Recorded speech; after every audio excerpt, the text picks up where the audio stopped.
A 3-week tour of North America had been arranged for Gorillaz to make their live debut in the US and spread their mucky simian empire a little further.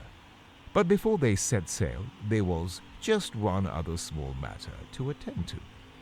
The Brits 2002 saw Gorillaz nominated in a staggering 6 categories, the highest amount of nominations for a single group ever. For the Gorillaz' performance at the award show, the feeling was that they would have to do something singular, exceptional. February 20th, 2002. Gorillaz perform at the Brits Awards 2002, Earl's Court, London. We had the attention of the entire world's entertainment industry and millions of TV viewers that night. We weren't gonna blow it. Playing behind the screen just wasn't going to cut it this time. For this one-off TV spectacular, Gorillaz designed a flash new look stage show, cutting-edge technology involving a system of giant screens, each 18-foot tall, that would allow supersized gorillas to appear in a giant, larger-than-life size. That way you could see us play properly, for real. Not behind a screen, but right on top of them, in front of your face like gigantic thugs. Up until then we only played brilliantly, behind the projections on the white sheets. But this time the world was gonna see each and every godlike move we made. The Gorillaz band in full effect. The reaction in the room that night was pretty incredible. And always playing live, it's the biggest payoff. People were screaming and shouting for us. These towering apparitions on colossal video screens. They were freaking out as much as if Madonna, U2 or the Beatles were on stage. Russell, if I was at a gig in 2002 and I saw the Beatles performing live, I think I'd freak out too. Anyways, the performance Gorillaz gave was just... We were incredible that night. Actually, I performed incredibly all night. We had to leave for America the next day, and I almost missed the flight. After the gig, I got talking with both Kylie and Danny Minogue, and, let's just say I lost track of time. Happy days. Gorillaz, despite the magnificent performance, controversially left the award show empty-handed. Outrageous, really. 6 categories, a mind-blowing, future-defining stage show, and not a single win. Whatever. Despite what you said, I didn't exactly leave empty-handed.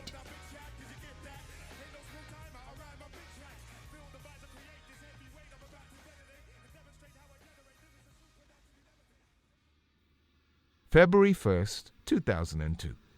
Gorillaz depart for America. Murdoch made the flight with seconds to spare. Our own plane was still up on the bricks in the garage, so I grabbed a pot of paint and a spray can, and then customized one at the airport.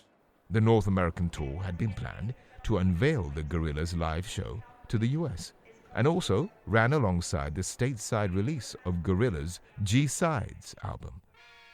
Here you go. Rolling Stone, who had been continually supportive of Gorillaz, gave the record an excellent review. A band whose debut conjured a fantasy land of hip-hop and punk, ambient dub and dark electronica. Each of the 9 G-Sides tracks exhibits that Gorillaz irreverence and typically taut sense of rhythm. The standout is the rumbling ghost train, in which 2D plays a testifying preacher as a choir and buzzy analog synths pound behind him. The Alameda outfit fashions words of praise and ecstasy into a delirious gospel throwdown, a collision between a carload of still buzzing ravers and a bus packed with hymn-singing believers. Gorillaz were thrilled and excited to be entering America and breaking new ground.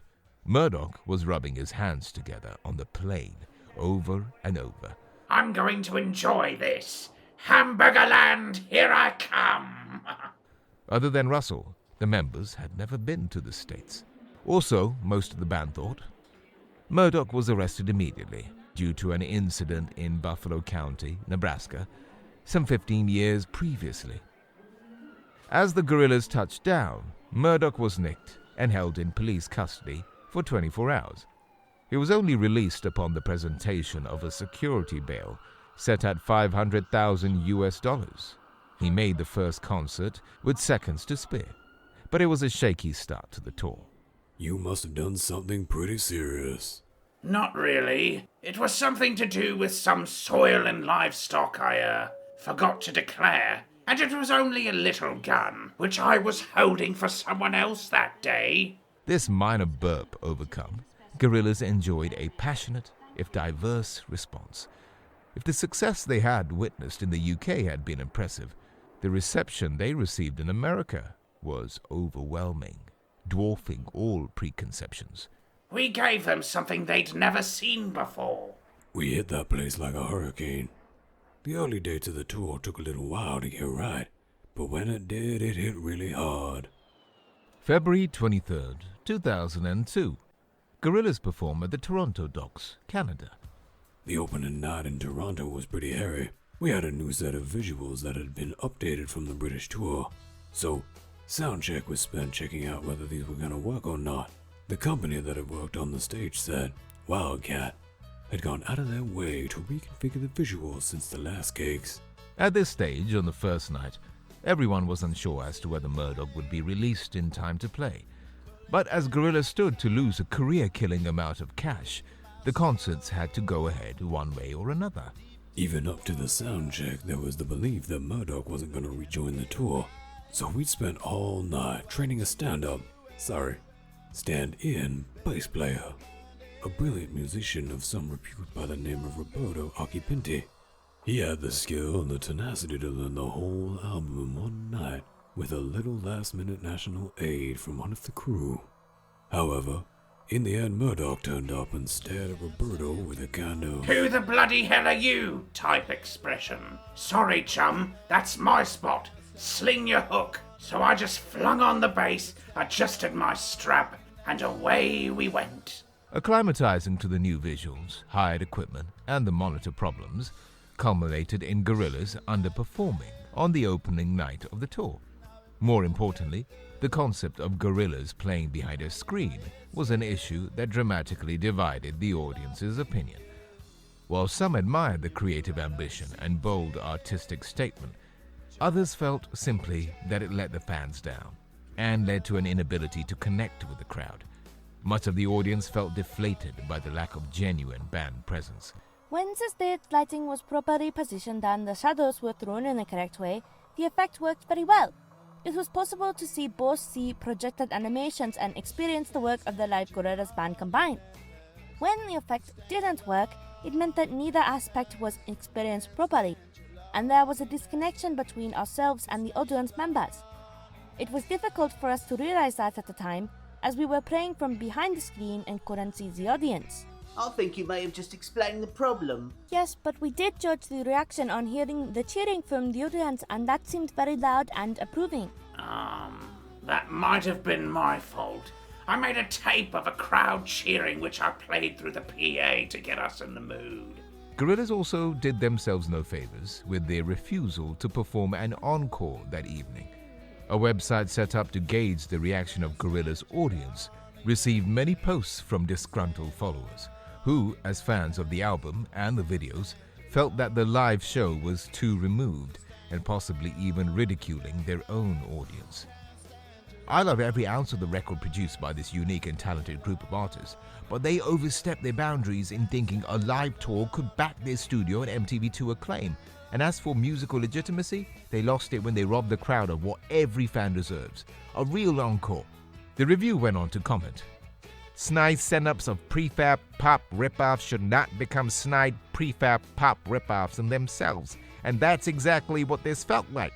Unable to feed off the crowd's energy, which was generally negative anyway, from behind the screen, the band provided nothing in the way of spontaneity or pacing, and when the set petered out suddenly at the 60-minute mark with no room for an encore, there was a palpable sense of incredulous anger in the room." Incredulous anger? Wow! What's next? Pounced journal incandescent with rage and fury at scandalous waste of taxpayers' money on a virtual experiment?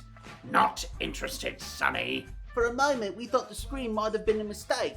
You could only really see my silhouette, and maybe it wasn't enough for some people. Oh well, the Toronto Star can just shut its face. Behind the screen we were giving it 200%, and we were sounding dangerous. And anyway, it was opening night. There's always going to be issues. We were going down a storm within 3 nights, so stick that in your letters page. For Russell, this was a reconnection with his homeland.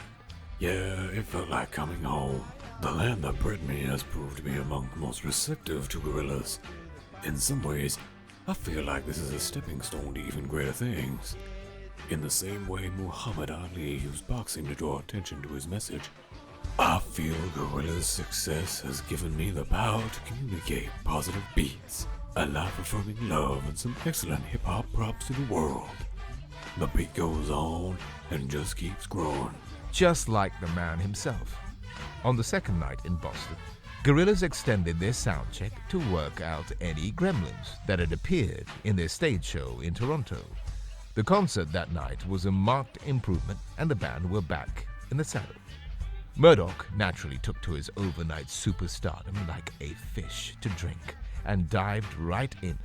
However, not even the best of bands can sidestep the practicalities of being on the road. The post-gig tour bus was an unavoidable trial of fire. Despite the fact that the tour bus they took charge of was a 220-foot Silver Surfer, the titanium-based high end of the new Super League coaches, it wasn't enough. Predictably, the interior degenerated into what looked like the aftermath of a Borstal Kids party in the space of 5 seconds. See, insides of tour buses can become the most disgusting places on earth. They all end up looking like Mr. Peter Doherty's bedroom. You're right, Nudes. I mean, it's amazing no matter how carefully you try to eat it. Food purchased at a garage will always destroy the inside of your bus within 30 seconds. Not only that, even if you're starving after 2 mouthfuls, you put it on the side for later. Inevitably, it turns up a week later inside someone's bunk or underneath a load of magazines. It's like traveling around the world in a wheelie bin. No matter how hard you try, how many rules you set, the bus becomes the inside of a frat house within minutes. We may as well have gotten John Belushi to drive the coach. The tour bus was soon christened the Charon, named after the boatman of Greek mythology who ferried the dead to Hades. Also, Murdoch always acts like such a dick. Every bus we go in, he goes over to the microwave and pops an egg in there when no one's looking. 2 minutes later, beep, beep, beep, the eggs exploded everywhere. Murdoch always acts like he knows nothing about it. It's so annoying. And when you accuse him, he ignores you or acts all indignant. I have never put an egg in a microwave. You lie. There is also the issue of fragrance. With the best will in the world, flatulence is a recurrent problem when faced with fast food and hours of mobile incarceration. It can be a truly unpleasant experience. Oh, shut up, Noodle. You're the worst. Irrespective of these initial setbacks, Gorillaz were clearly having the time of their lives. By the third night, Gorillaz were on top form. The issue with the screens had been resolved, and the reaction from the audiences was far, far better. Yeah, baby, live is where it's at. Ah, the smell of the crowd. I love it. 50,000 kids going crazy, me up on stage, foot on the monitor, bass thumping away. Unbelievable. You know, when I die, I want to come back as me and do the whole thing all over again. The post-gig tour bus became a rolling stereo on wheels. Thick, dense reggae cut a subsonic trail through the nighttime deserts of America, while the passengers relished the novelty of their inaugural stateside visit. I brought a load of my favorite books with me too. Bulgakov's Master and Margarita, Goethe's Faust, Klaus Mann's Mephisto, The Lesser Key of Solomon, a bunch of Marquis de Sade stuff, a copy of I, Lucifer, Suskind's Perfume. Great, cracking stuff. Sure beats cocking about on the PlayStation. Interband arguments still naturally broke out. On one journey, the bus was pulled over after the stereo was thrown out through the roof skylight, crashing down onto the highway. I said if 2D played that Ricky Martin tune one more time, the music was going off, which it did.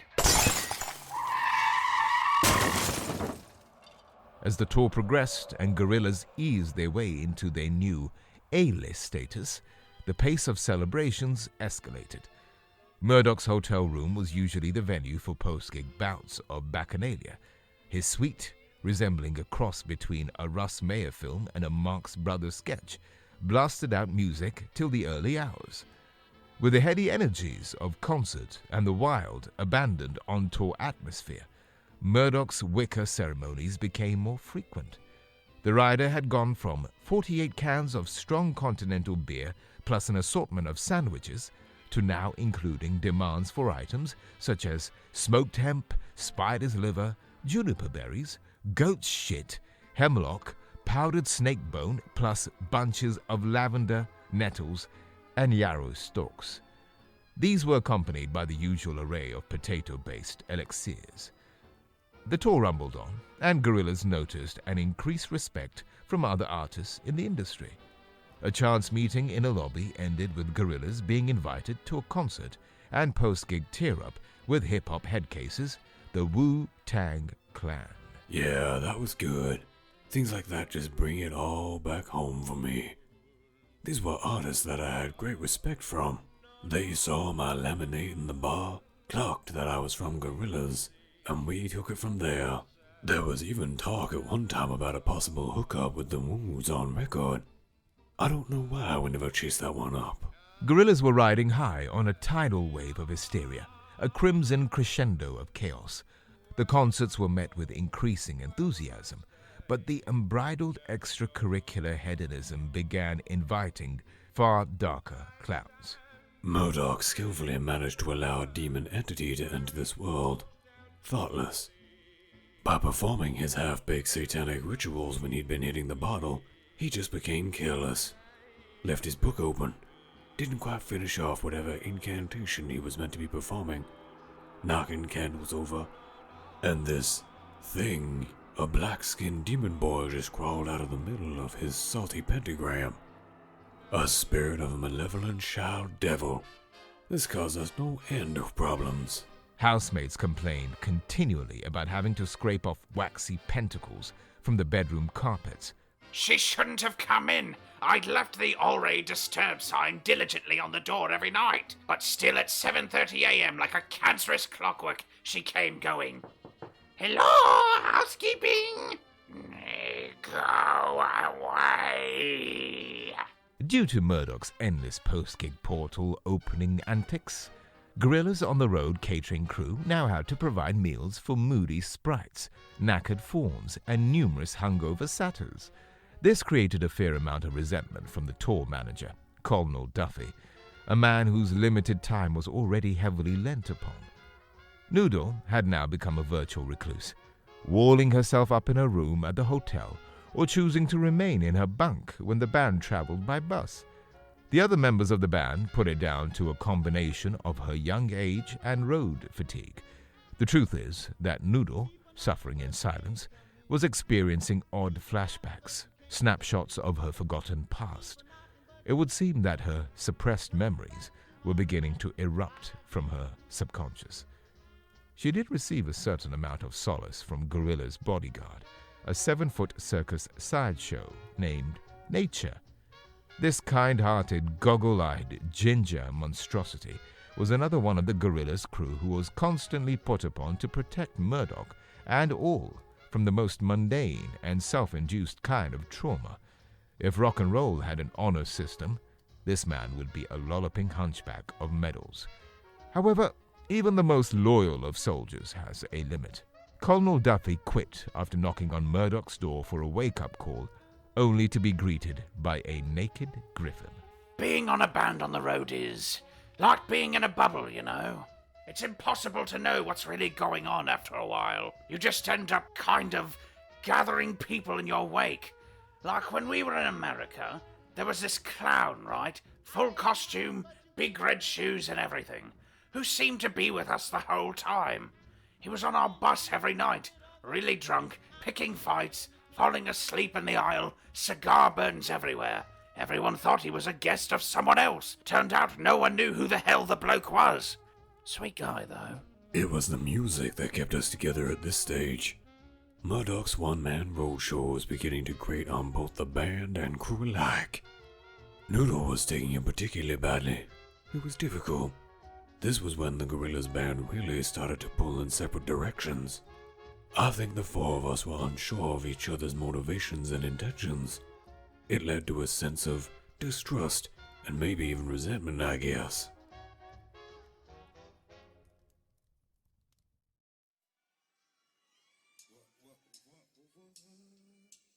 February 28th, 2002. Gorillaz perform at the New York Hammerstein Ballroom, USA. As Murdoch had pointed out, within days of the Toronto concert, the on-stage hitches experienced at the beginning of the tour had now ironed themselves out completely. In New York, Gorillaz were joined on stage by both Terry Hall and D12 for the rendition of 911, an event that brought the house down. This was a career high for me. I'm playing back at my NYC hometown with D12 and the singer of the specials. That's when you know it's all worth it, even if you do have Caligula on bass. The website reviews were far more generous this time. Wow! Seeing Gorillaz has spoiled the rest of my life. I don't think I will ever see anything better than what I witnessed at the Hammerstein Ballroom.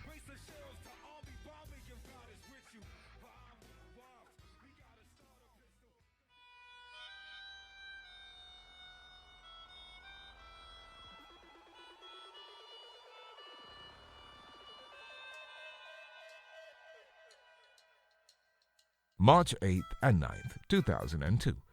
Gorillaz perform at the Los Angeles Palladium, USA. I remember the first LA show being a bit flat. We did 2 shows in LA, and I think on the first night, because the security lights were up, the room was almost too bright for the visuals to really work. When it wasn't dark, the visuals just didn't kick in enough.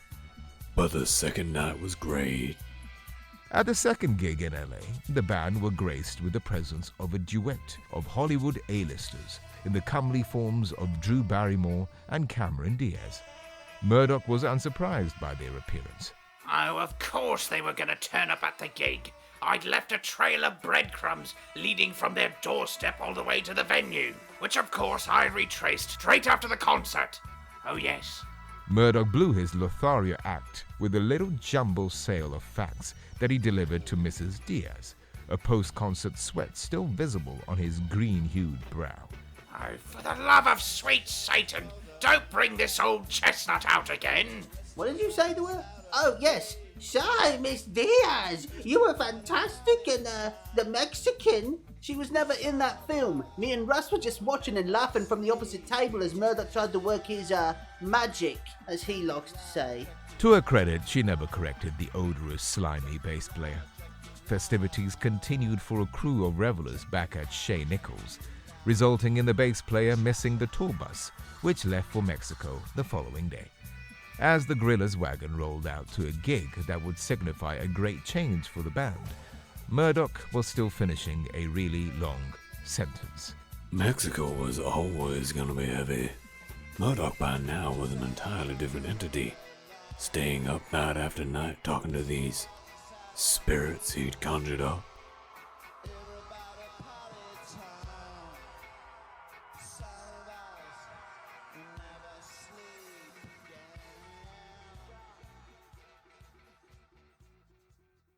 February 25th, 2002.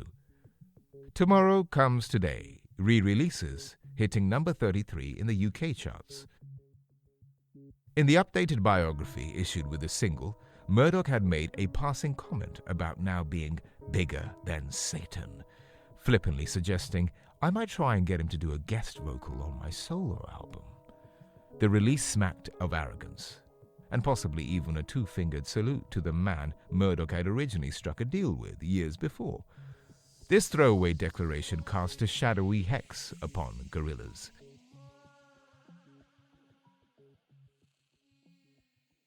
March 11th, 2002. Gorillaz perform at Palacio de los Deportes, Mexico City, Mexico.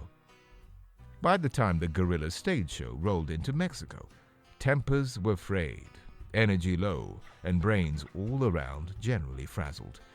The air was volatile, to say the least. What was originally meant to be a celebratory festival swiftly tacked on last minute to the end of the tour, quickly descending into disaster. The sound check was slow, with desks malfunction and multiple monitor problems. 50 million pounds of high-end equipment, but no one had anticipated the switch in voltage levels. In the end, we had to send a runner out to buy us a plug adapter from Duane Reed. Murdoch, having been helicoptered in, was swanning around like Elizabeth Taylor, demanding an endless flow of chilled cigarettes and monogrammed ice. But not even the most pampered diva can be shielded from every random occurrence.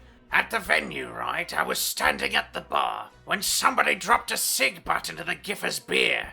The prat swallowed the cig and puked it up all over the back of my neck. So I was covered in sick before we even went on. The road crew were working round the clock to make the event happen, but Murdoch was more concerned with making sure that Dopey Joe, the band's Mexican Voidmeister, had the correct laminated pass, ensuring his unrestricted access to Murdoch's inner sanctum. The backstage area was by now a veritable Russian doll of elitism. Over 60,000 people attended the event, far more than anticipated, and the heat that day had risen to sweltering levels. On a whim, Murdoch decided last minute to sack all the hired security and get Evel Knievel's nephew's motorcycle club to police the event. Hey, what's wrong with that? Get them doing jumps and stuff. Keep the crowd happy, yeah? Noodle had been experiencing nightmares repeatedly and hadn't slept for days. Her temper was on a hair trigger. The band went on 2 hours late, further heightening tensions. 2D had eaten a dodgy burrito the night before, leaving him chained to the crapper for hours. Support act Thor did their best to entertain the audience with their riveting, blowing up a hot water bottle act. But there's only so many times you can watch that. Who booked them? They were shit. You did, but mates of yours. Right. Finally, the lights went down, and to a roar of anticipation, our stars took to the stage. Feverish expectations had been heightened further by the decision to remove the screen that had obscured the crowd's vision of the band. The air was so alive with tension. The heavy electricity of the moment. Well, it was enough to make your hair stand on its end. It looked like it was going to be a corker. We opened up with M1A1 as per usual, and the gig got off to a flying start. However, problems littered the gig, and when one over-enthusiastic fan jumped on stage, Murdoch belted him around the head with his bass. The fan was stretched off, the words "Flying Bee" forever imprinted on his neck. I didn't miss a note though, did I? Russell collapsed mid-song, requiring an oxygen mask to bring him round. After a blast in the calves of super-strength vitamin injections, he retook his seat behind the kit. But the delays and hold-ups were making people restless. Fights broke out between some audience members, while other sections at the front were in danger of being crushed as the crowd surged forward. Midway through band research, the gig grounded to a halt when one of Siegfried and Roy's circus tigers, a guest at the event, staggered out from the VIP area, fueled on an overindulgence of complimentary drinks. Drunk and leery, the tiger became embroiled in a slagging match with one of the bikers. The violence escalated when the beast repeatedly tried to mount the biker's chopper and make off, invoking wrath from the owner. "Go on, mate, give us a go!" Murdoch, for once the diplomat, implored calm from the audience, issuing an ultimatum from the stage. Look, if that cat doesn't cool it, we're not playing.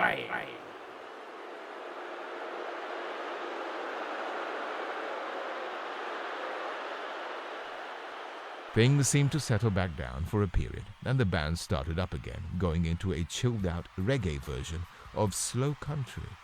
However, the trouble soon erupted again when someone chucked a lung up onto the stage. It was a horse's lung, which kind of indicated that someone had to bring it with them to the place on purpose. The band made one final attempt to play on, but after a particularly forceful surge forward from the crowd rocked the hastily built stage, a section of the stage toppled down onto the audience. Consequently, several members were crushed beneath one of the giant inflatable, well-titted gorillas from the Rock the House video, a prop that now formed part of the Gorillaz' indulgent live show. The gig was pulled, but the lack of any genuinely qualified security meant that the kids were trapped underneath this humiliating contraption for 48 hours before the fire service could deflate the massive gibbon prop enough to free the victims. We actually managed to keep this quiet somehow, which is surprising considering how many people attended that gig. To make matters worse, while Tootie stood pensive and concerned by the events unfolding before him, Murdoch was seen quite visibly giggling at the predicament of his own fans. The Mexico City concert ended in carnage, signaling the end of an unbroken season of fortune for the band and sparking off a period that would bring Gorillaz to their knees. Gorillaz were meant to be a break from the past, a fresh new voice heralding a limitless creative dawn. Now, they just look like just another bunch of self-obsessed rock stars with too much dough and a terminal lack of direction. The distance between them and their audience had visually grown. Yeah, this is where our run of luck ended for a while. Everything had been pretty two-dimensional in our lives up until now, but things became a lot darker after this point.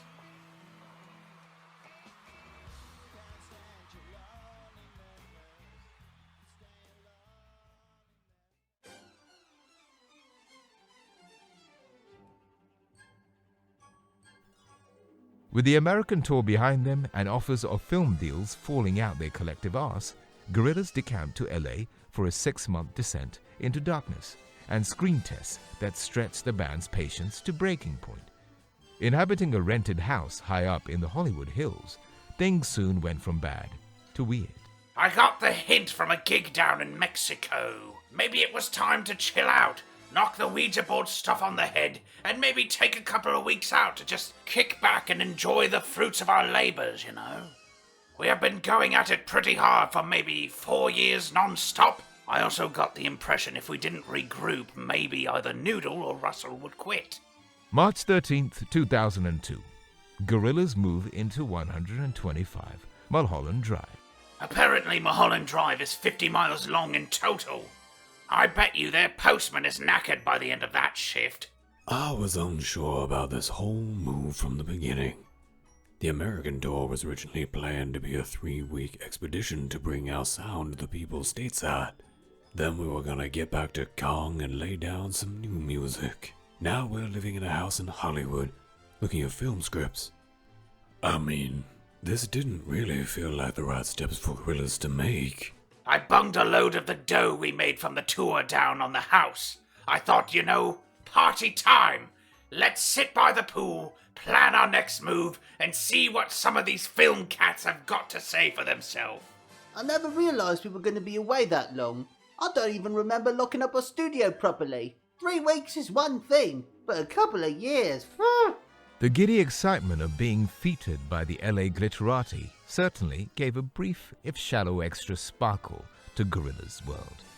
However, not all of Gorillaz were convinced by their new close family of friends. I was aware of what these people were up to. They were transparent. They would treat us like a gimmick, something that could be pulled out at parties to show how smart they are. I did not like this. There is something rotten in the state of Los Angeles. The City of Angels has a dark underbelly. I can't see what the problem was. We had great weather. I even got a bit of a tan, which made me look a bit weird, actually. I went kind of, dark green, but it was all good. I bought an old motorbike, which I was using to get around, an old 1960s Triumph 650. I spent most mornings on it trying to jump over our neighbor's garden, but I never made it. I came crashing down into his pool every time. I think Mr. Nicholson got very bored of your little stunt very quickly. He said he was gonna have you shot at one point. At least I waved every time I did it. Manners, eh? Very important, kiddies. Murdoch fell in love with Hollywood Town, and like every sucker that had been before him, thought it'd fallen in love with him. Murdoch, I'm Gorillaz, Nichols, ran his mouth off at every opportunity, bragging about the fascinating combination of talent, DNA, divine birthright, and a crystal ball-like career clairvoyance he possessed. I was just trying to get the film made. Otherwise, there's no way I'd have thrown so many parties. No way. 2D still seemed like a sixth form student at his parents' gathering, hanging back by the walls, but many a Mrs. Robinson queued up to tickle the young boy's fancy. Fuck off! Ow! Get off! Oh, yeah, okay. At first it seemed fun. 2D talking art with Stallone, noodle power lunching with a midget who played Yoda. Naturally, being wined and dined by the Hollywood bigwigs suited Murdoch down to the ground. He was sure that this move was the start of his ascent into show business royalty. He even started smoking big Havana cigars like a tosser. Oh yeah, I didn't really expect anything else. See, there's so many musicians who think I've cracked music because I'm a star. I can do anything. No, love. I, Murdoch Nichols, can do anything. The big screen definitely beckoned for me. It was obvious me, Jagger, Bowie, Elvis, we all made the leap and still retained credible music careers afterwards. It felt like we were just starting to make headway with the music. We'd done one album, and it was good. Great, even. But we had so much more to prove. I thought this whole Hollywood thing was going to turn bad pretty quickly, which it did. As the unread scripts piled up and the punches began to kick in, the nighttime activities soon outweighed the day jobs. This peculiar limbo-like existence was hard to tolerate for a group as accustomed to high-speed action as Gorillaz. I had been quite confused for a long time about my past, the nightmares I was having. I was unsure whatever I was doing was the right thing. The feelings were even greater after what had happened in Mexico. Strange images flashed in my head. I'd made a condition that if we agreed to do the film, that Gorillaz do the soundtrack. That was something that interested me, and that way it was a deal for all of us. Murdoch, meanwhile, was trying to hold some business meetings over at the, Playboy mansions. A lot of very important people hang out there. Otherwise, I'd never have gone there. No way. But it's difficult to leave Hugh Hef's house. Try saying that after 20 Singapore slings. The cab driver never understood where the hell I was. I said I'm at Hugh Hef's house. Come get me now. That's why I could never leave that place. Poor communication. Eventually, he managed to exit the building via a slightly different route, after being booted out of the Playboy mansion for nicking ashtrays. I tried to explain to the steroid gobbling ape that tugged me I was going to send one of my ashtrays to my brother Hannibal. He collects crap like that for his sale. It wasn't for me. Anyway, they lobbed me out of the building, and I had to walk miles back to the hotel. Which was a bit embarrassing as I was dressed as a rhino that night. And it was a fancy dress party too.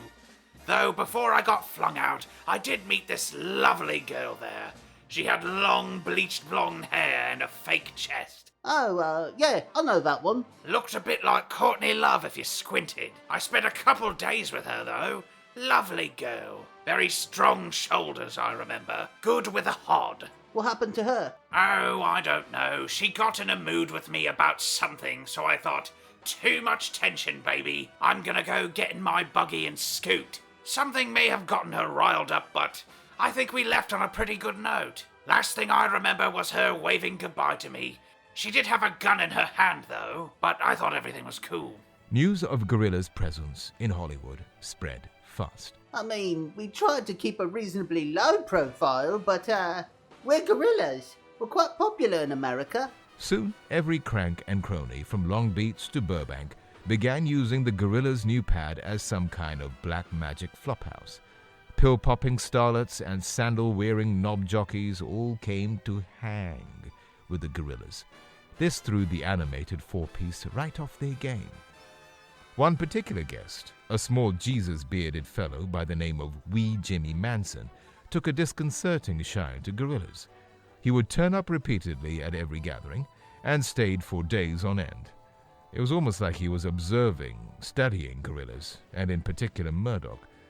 However, despite his miniature 3-foot size and terrible dress sense, he did have an unsettling charisma about him. The fact that he also brought with him a gaggle of female sycophants led Murdoch to drop his guard. We Jimmy Manson? Oh, he's all right. As long as he doesn't play that stupid acoustic guitar of his. His wonky hippie songs do my head right in. It's times like that you pray for tinnitus. However, this little man with his creepy family of followers sent a shudder through Russell's soul. His eyes just dotted around the place the whole time. He was up to something for sure. It was almost like you could hear the broken carousel going round in his head. As time moved on, the other members of Gorillaz began to put pressure on Murdoch to make a decision. We'd been there 3 months now, and nothing had been done. No choices made, not a single scene shot. Eventually, during a game of Pin the Tail on the Donkey, a director for the Gorillaz movie was chosen, and filming began almost immediately.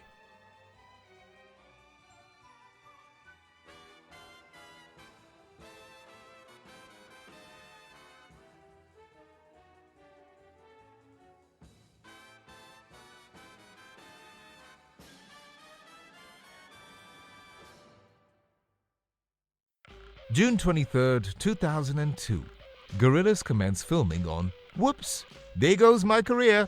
We'd met a bunch of directors, but it was decided to go with Mr. Alfred C. Klinker. He referenced all the right moves, so you just gotta go with your instinct. We started filming almost the next day. We shot a whole bunch of stuff, but it was mainly pretty shit. Klinker sold it to us like we were making an animated action drama thriller horror comedy. I mean, I'm into mixing genres, as you can hear on our records, but this didn't add up. He never gave us a script. He said he was acting using LeftHandGorillazMethod. He would tell us what to do, and as we were in character, we'd react naturally. That was just his way of working. This man was not telling the truth. I think he was just making it up as he went along. On a daily basis, the whole theme of the movie seemed to change, usually according to the last film Klinker had hired out from the video store. One day we were making Where Eagles Dare meets Animal House. Next minute, it's an underwater musical. 2 minutes later, you're in makeup and being made up to look like, a talking drink. I mean, that's me and Murdoch both in chicken suits doing a Gorillaz remake of Richard Pryor and Gene Wilder's comedy Stir Crazy. Insane, but you just kinda get... Roped into these things, you go with the flow after a while. Safe in the knowledge that the director has a clear and focused vision. I forgot my costume one day and was made to film a whole scene in my pants and vest as punishment. We trained hard for the film. We didn't want to seem like the cliche musicians turned actors, so we were all taking it pretty seriously. Dee was having extensive vocal coaching to give him a big screen accent. At one point, it was suggested that Mel Gibson should do my voice, but I thought I should do it. I sound more like me, you know. I've been practicing my samurai sword fighting skills daily. I can now battle all creatures using just intuition, even when blindfolded. The work schedule was intense, but Gorillaz ploughed on under the misguided belief that Klinker, once he had all the footage in the can, was going to assemble a work of true genius. I think we left LA only once during that whole period. We were invited to go and play the Isles of MTV Festival over in Lisbon. It felt good to go play after all the film business. A real relief.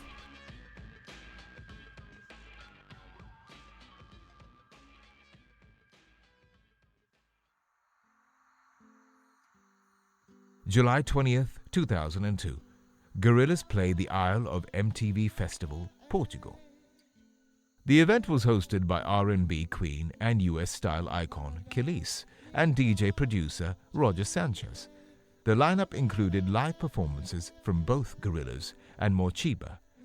Murdoch's head was brought out of the clouds briefly by an incident backstage in which a fan handed Murdoch a record to sign, a release which, to his surprise, he didn't recognize. It transpired that a trio of simian-based marauders, the Space Monkeys, had put this record together themselves. Having left the studio unlocked as 2D had suspected, the three cosmic monkeys had waltzed into Kong Studios several months previously and stolen the master tapes to the Gorillaz album.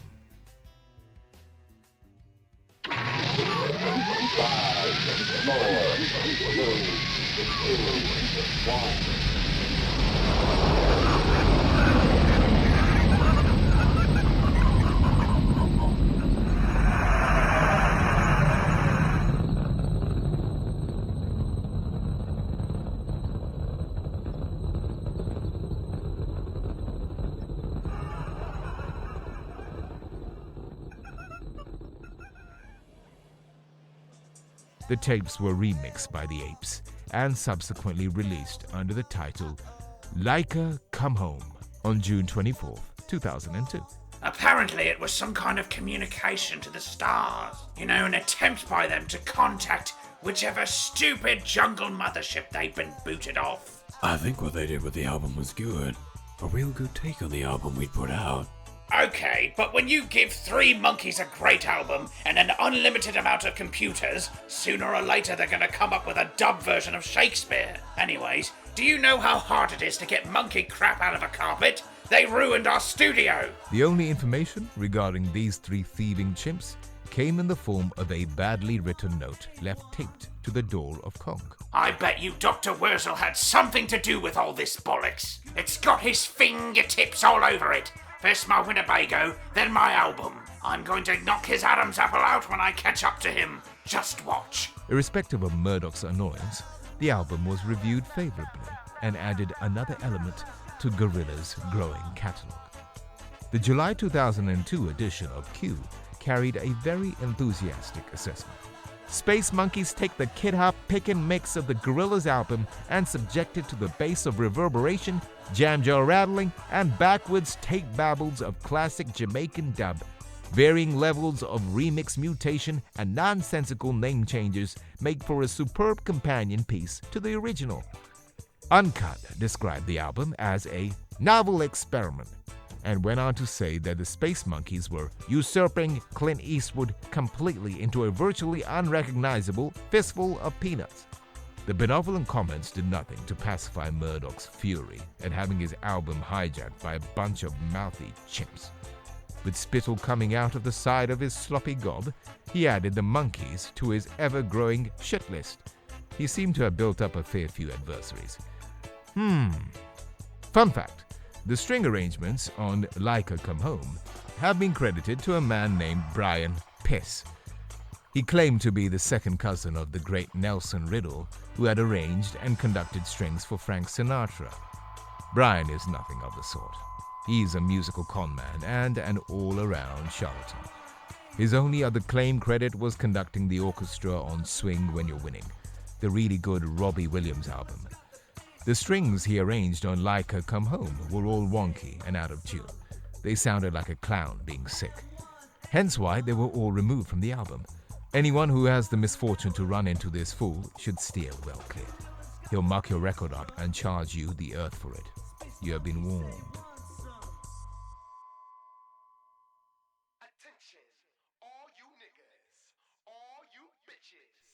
Gorillaz returned to Los Angeles to complete the filming commitments, only to find that the script had again mutated. Now, Klinker proposed to film Gorillaz transporting a herd of inebriated elephants across the Alps.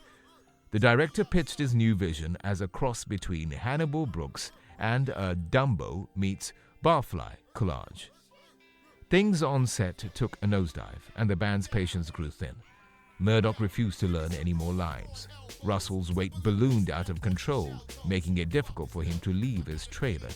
2D lost the ability to tell film from reality, and Noodle's tolerance of cigar-chomping cockwafflers had been long exhausted.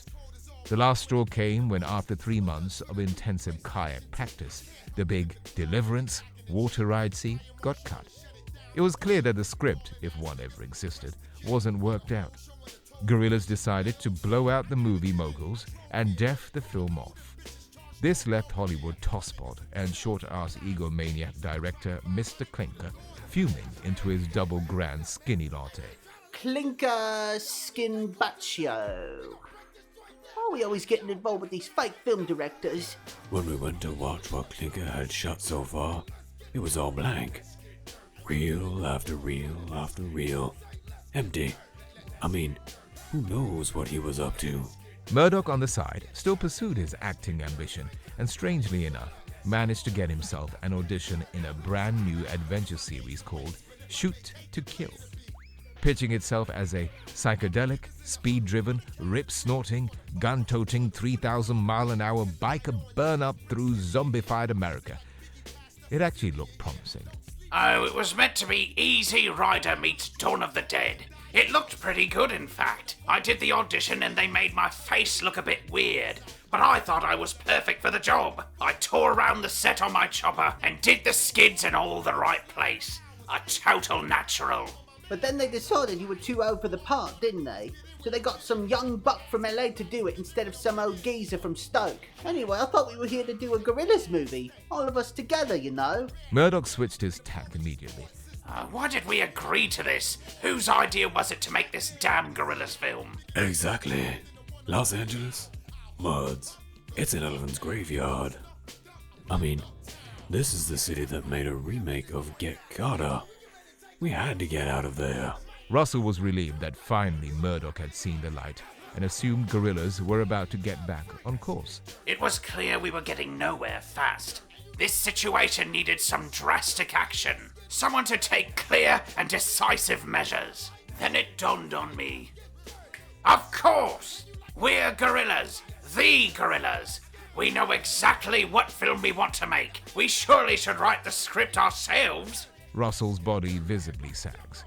The memory has knocked the wind out of him all over again.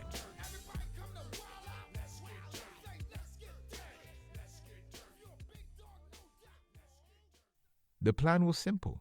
Book themselves into a hotel, bring a stack of paper, a box of pencils, 2 crates of lager, 40 packets of digestives, and a typewriter.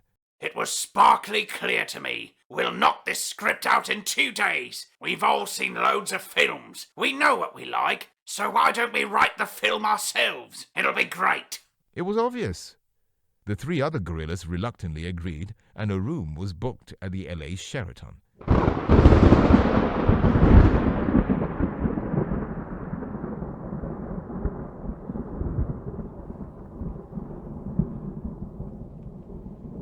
August 15th, 2002. Gorillaz check into room 103 at the Sheraton, Los Angeles.